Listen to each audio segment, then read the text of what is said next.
ఓం శ్రీ మహాగణాధిపతయే నమ. ఓం శ్రీ గురుభ్యో నమ. ఓం నమ శివాయ.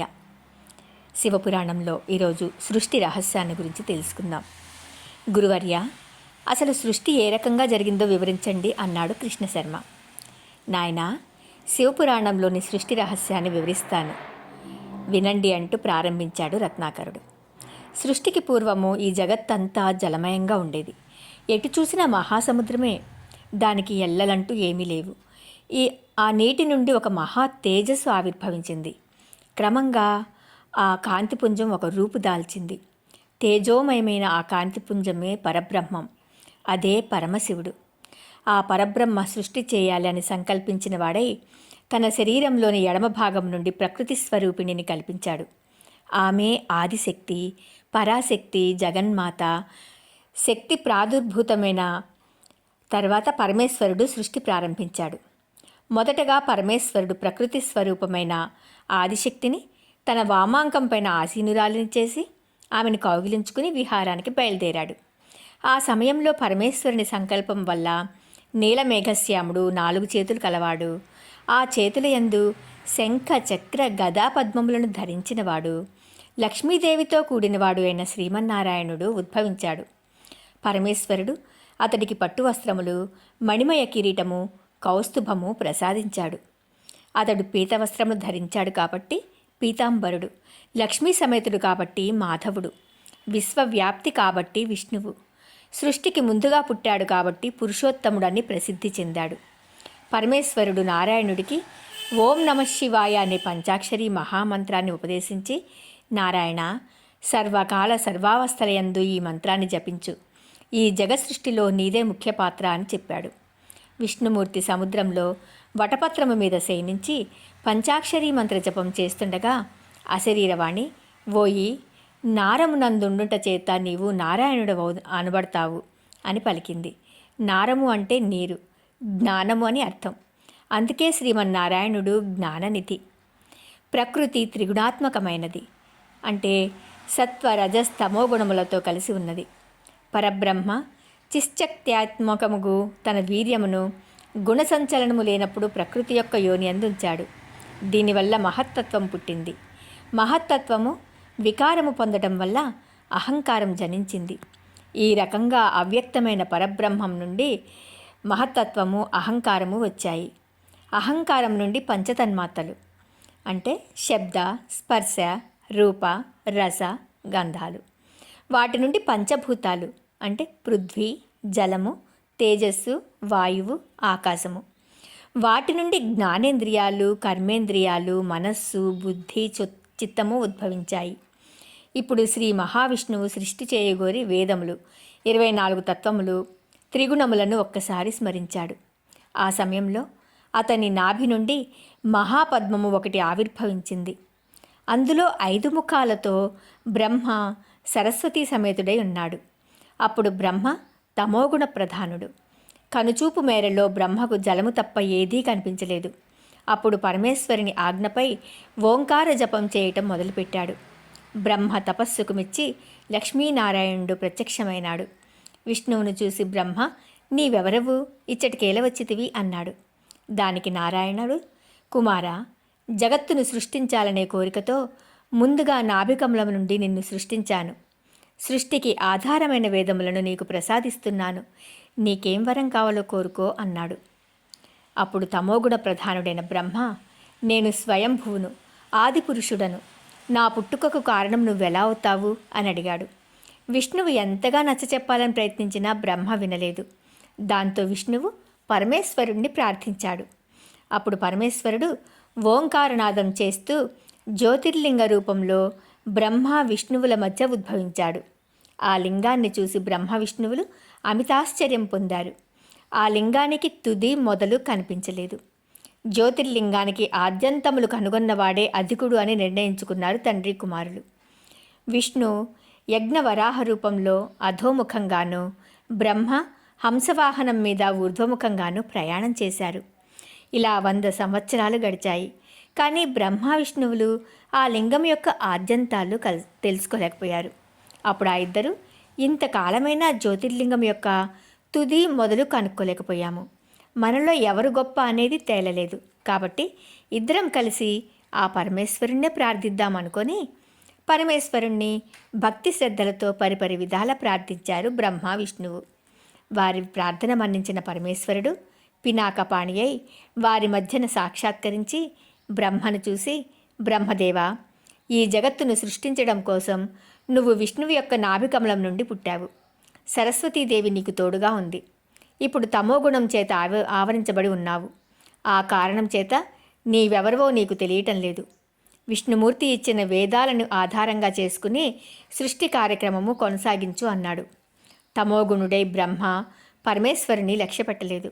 అంతేకాకుండా నేను సృష్టికర్తను, నాకు 5 ముఖాలున్నాయి, మరి నాకు 5 ముఖాలెందుకు ఉన్నాయి అన్నాడు. దానికి పరమేశ్వరుడు కోపించి ఎడమ చేతి చిటికెన వ్రేలిగోటితో బ్రహ్మ యొక్క 5వ తలను ఖండించి వేశాడు. బ్రహ్మను తమోగుణం వదిలిపోయింది. చేసిన తప్పు తెలుసుకుని క్షమించమని పరమేశ్వరుని వేడుకున్నాడు బ్రహ్మ. పరమేశ్వరుడు ప్రసన్నుడై, బ్రహ్మదేవా, వేదాలను తీసుకో, ఆ విజ్ఞానం వల్ల సృష్టి ప్రారంభించు అన్నాడు. బ్రహ్మదేవుడవైన నీవు సృష్టికర్తవు, విష్ణుమూర్తి స్థితికర్త. నేను రుద్రుని రూపంలో లయం కావిస్తాను. మనమే త్రిమూర్తులం. మనము 3 రూపాలలో ఉన్నప్పటికీ మనకు భేదాలుండవు. నేను శివుడు, శంభుడు, మహేశ్వరుడు అని అనేక పేర్లతో పూజించబడుతుంటాను. సౌరాష్ట్రమున సోమనాథుడు, శ్రీశైలంలో మల్లికార్జునుడు, ఉజ్జయినిలో మహాకాళుడు, ఓంకారంలో అమలేశ్వరుడు, హిమాలయంలో కేదారేశ్వరుడు, డాకినీలో భీమశంకరుడు, వారణాసిలో విశ్వేశ్వరుడు, నాసిక్లో త్రయంబకేశ్వరుడు, పల్వర క్షేత్రంలో వైద్యనాథుడు, దారుకావనంలో నాగేశ్వరుడు, రామేశ్వరంలో రామేశ్వరుడు, శివాలయంలో కృష్ణేశ్వరుడు అని 12 స్థానాలలో జ్యోతిర్లింగ రూపాలలో వెలసి పూజింపబడతాను అని చెప్పి అంతర్ధానమయ్యాడు శివుడు. ఆ తర్వాత బ్రహ్మదేవుడు ఈ జగత్తును ఏ విధంగా సృష్టి చేశాడో చెబుతాను వినండి. బ్రహ్మ సరస్వతి సమేతుడై పద్మాసనం మీద కూర్చుని ఉన్నాడు. ఆ నీటిలో ఒక అండము తేలుతూ వచ్చింది. దాని నుంచి ఓంకారం వినొస్తుంది. బ్రహ్మ ఆ అండములో ప్రవేశించి తమోగుణ ప్రధానమైన శరీరాన్ని వదిలి 4 ముఖాలు కలిగిన శరీరాన్ని ధరించాడు. బ్రహ్మ వదిలిన తమమే రాత్రి అనబడుతుంది. బ్రహ్మ ముఖం నుంచి పరమేశ్వరుని అనుగ్రహం వల్ల ఓంకారం వచ్చింది. దాని నుంచి భూలోక, భూవర్లోక, సువర్లోకాలు పుట్టాయి. తర్వాత సూర్యుడు, తపము, సత్యము మొదలైనవి ఏర్పడ్డాయి. బ్రహ్మ యొక్క తూర్పు ముఖం నుంచి ఋగ్వేదము, దక్షిణ ముఖం నుండి యజుర్వేదము, పశ్చిమ ముఖం నుండి సామవేదము, ఉత్తర ముఖం నుండి అధర్వణ వేదము వచ్చాయి. ఈ సృష్టి అంతా ఋగ్వేదాన్ని అనుసరించి జరిగింది. ప్రకాశవంతమైన సూర్యుడే ఓంకార స్వరూపుడైన పరబ్రహ్మ. సూర్యుని వేడికి నీరంతా ఎండిపోయింది. గ్రుడ్డు పై భాగము ఆకాశము, క్రింది భాగము భూమి అయినాయి. బ్రహ్మ మొదటగా సనక, సనందన, సనత్కుమార, సనత్సుజాతులను సృష్టించాడు. వారు ఈ సృష్టి కార్యమునకు విముఖులై తపోవనానికి వెళ్ళిపోయారు. అది చూసి విచారంలో మునిగిపోయాడు. అప్పుడు విష్ణువు, రుద్రుడు అక్కడికి వచ్చి సృష్టి కార్యంలో తాము కూడా సహాయపడతామని చెప్పగా శ్రీమన్నారాయణుడు బ్రహ్మ సరస్వతులకు సత్యలోకము, లక్ష్మీనారాయణులకు వైకుంఠము, ఉమామహేశ్వరులకు కైలాసము నివాస స్థానాలుగా ఏర్పాటు చేశాడు. అప్పుడు విష్ణువు పంచాక్షరీ మంత్రాన్ని, శివుడు అష్టాక్షరీ మంత్రాన్ని, బ్రహ్మ ఓంకారాన్ని జపించారు. ఆ సమయంలో బ్రహ్మ మానసపుత్రులైన ప్రజాపతులు ఉద్భవించారు. వీరు 21 మంది.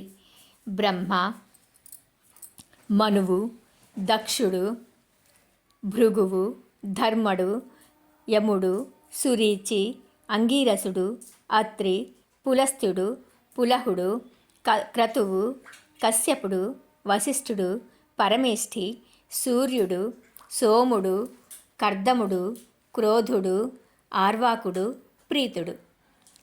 దక్ష ప్రజాపతికి 64 మంది కుమార్తెలు.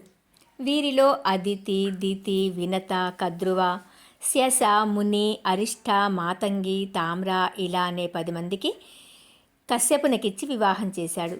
కశ్యపుడికి అదితియందు ఇంద్రాది దేవతలు, దితియందు దైత్యులు, వినతకు అనూరుడు గరుత్మంతుడు, కద్రువకు సర్పాలు, శశకు పక్షులు, మునికి గంధర్వులు, అరిష్టకు అప్సరసలు, మాతంగికి ఐరావతము, తామ్రకు పక్షులు, ఇలకు వృక్షములు జన్మించాయి. ఇంద్రాది దేవతలు సత్యధర్మ పరాయణులు. ఇంద్రునికి స్వర్గాధిపత్యం ఇచ్చారు దేవతలు. అతడికి వేదకర్మలయందు అధికారము, యజ్ఞయాగాలలో ఆవిర్భాగము ఇచ్చారు. దైత్యులు అధర్మపరులు, అసూయపరులు. వీరికి కీకారణ్యములు, కొండగుహలు నివాస స్థానములయ్యాయి. మిగిలిన వారికి వారి స్వభావాన్ని అనుసరించి నివాసం కల్పించబడింది. బ్రహ్మ యొక్క అంశతో స్వయంభువ మనువు జన్మించాడు. పద్మగంధి, శతరూప అతని భార్యలు. స్వయంభువునకు అగ్రీయుడు, ప్రియవ్రతుడు, ఉత్తానపాదుడు కుమారుడు. రాకూతి, దేవహూతి, ప్రసూతి కుమార్తెలు. రాకూతికి రుచితోనూ, దేవహూతికి కర్దమునితోనూ, ప్రసూతికి దక్షునితోనూ వివాహం జరిగింది. దేవమాలికి కర్దముని వలన కపిలుడు జన్మించాడు. దక్షుని యొక్క 13 కుమార్తెలను ధర్ముడు వివాహం చేసుకోగా భృగువు 11 మందిని వివాహమాడాడు. శివుడు సతీదేవిని, మరీచి సంభూతిని, అంగీరసుడు స్మృతిని, పులస్తుడు ప్రీతిని వివాహమాడారు. ఈ రకంగా దక్ష ప్రజాపతి కుమార్తెలు తమ భర్తలతో కలిసి 3 లోకాలలోనూ జీవరాశిని ఉత్పత్తి చేశారు. ఈ విధంగా దక్ష ప్రజాపతి సంతతి వలన పిపీలికాది బ్రహ్మ పర్యంతము 84 లక్షల జీవరాశులు జన్మించాయి అంటూ సృష్టి రహస్యాన్ని తన శిష్యులకు వివరించాడు రత్నాకరుడు. ఓం నమః శివాయ.